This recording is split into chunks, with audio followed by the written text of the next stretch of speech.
This is the weekend edition of iFIBER 1 News, where we present some of the top stories from this week and your weekend weather forecast. I'm Bethany Jenks. Stay tuned for the weekend edition of iFIBER 1 News. From the iFIBER 1 HD studio here in the heart of the Columbia Basin, this is iFIBER 1 News, your #1 source for local news, sports headlines, and our very own Weather Center forecast covering the entire Columbia Basin. This is iFIBER 1 News, and it starts now.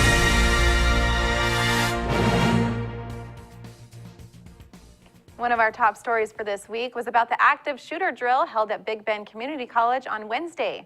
Reporter Joe Utter was there and has the story. How many suspects are involved? There was just one guy with a gun. Just one guy, okay. Everybody down! It was only a drill, but it was as real as it could get at Big Bend Community College Wednesday afternoon. The school held an active shooter training, complete with students and staff playing the role of victims and the shooter.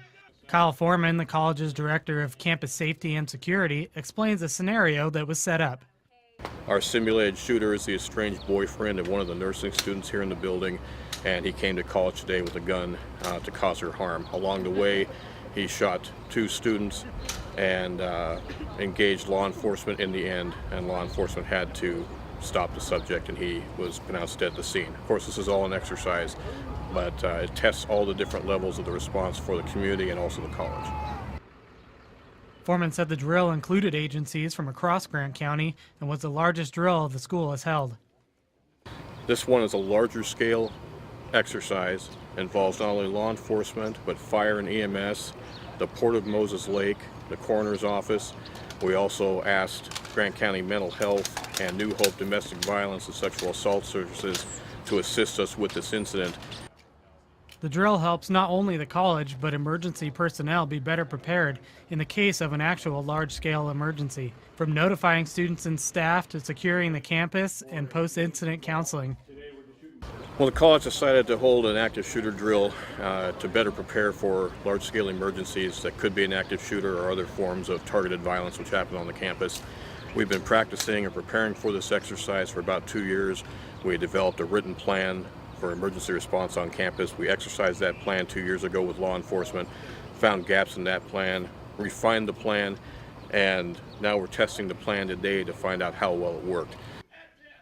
We set up a camera inside the room where the shooter, Big Bend student Luke Roseman, barricaded himself with other volunteers before he was taken out by the Moses Lake Tactical Response Team, who moved in quickly.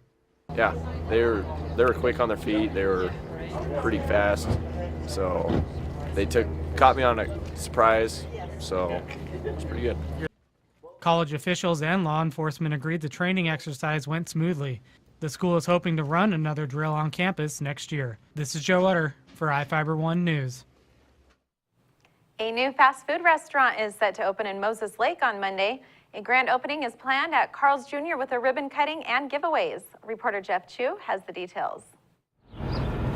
Moses Lake's first Carl's Jr. restaurant opens at 9 a.m. Monday with lunch. Owner Paul Jones said Carl's will give away free food for a year to 50 customers throughout the day as a first-day promotion. Jones on Wednesday was overseeing final touches and training some of the 60 employees he hired to run the restaurant at 1765 Kittleson Road near Interstate 90 in the former Wise Guys restaurant building. It will be Jones's 5th Carl's Jr. franchise in Eastern Washington. Jones, who lives in Ellensburg, explained why he located the 78-seat fast food restaurant in Moses Lake. I love the location, great visibility, freeway access. It's a great community. You've got a growing population with a lot of good things going on here, a lot of infrastructure in the city, and it seems like a good volume place to be. Jones said the restaurant will be in about 3,300 square feet with about 1,500 square feet to lease out to another retail shop. The store will be open from 6 a.m. to 2 a.m. Sunday through Thursday and around the clock on Fridays and Saturdays. Jones shared his professional background in the region's fast food industry. I started working fast food when I was 16 years old.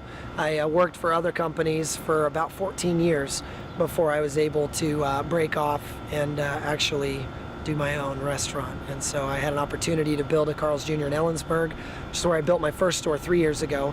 6 months later, I built another one in Yakima, and then I've recently acquired the 2 in Kennewick.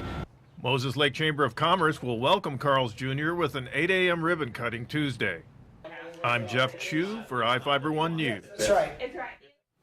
And now we take a look at people being sought by law enforcement. This is Sheriff Tom Jones with the Grant County Sheriff's Office. Each of the people you see here have a warrant for their arrest. If you see any of these people, we ask you do not attempt to detain or apprehend them, but call us at 509-762-1160 or send us an email at crimetips@co.grant.wa.us. If the person is presenting a danger, call 911. With your help, we can bring these people to justice and make our community safer. We'll be right back after this.